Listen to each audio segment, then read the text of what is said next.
Hello, I'm in a 2016 Dodge Durango, and today I'm going to show you to connect your phone's Bluetooth to your vehicle interface. So first, you'll turn the vehicle on, which this is on, and then from your main screen here, you can go through media, and then in your Bluetooth here, we can do setup. And then from here, there's a limited number of phones you can have, so you might need to delete a phone first. So let's say we need to do that. We can select that, and in settings, we can delete a device. Confirm that.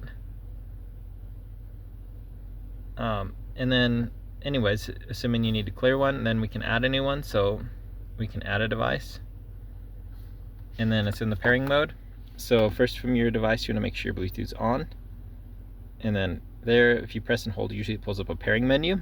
So from here, pair new device, and then this Uconnect's what we're looking for. Sometimes this might take a few tries of restarting the car or your phone, but it's having us confirm this random numbers, which it is the same. So we'll pair and then confirm on this end. And once this all goes through, you should be able to take phone calls, listen to music. Some newer devices, you might be able to sync maps and things as well. You can connect to all your phone books and messaging saved if you want as well. You can make it the favorite, so it'll try to first auto connect to your particular phone every time the vehicle started if you'd like.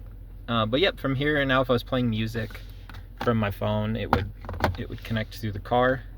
You can adjust the volume too if you're not hearing it.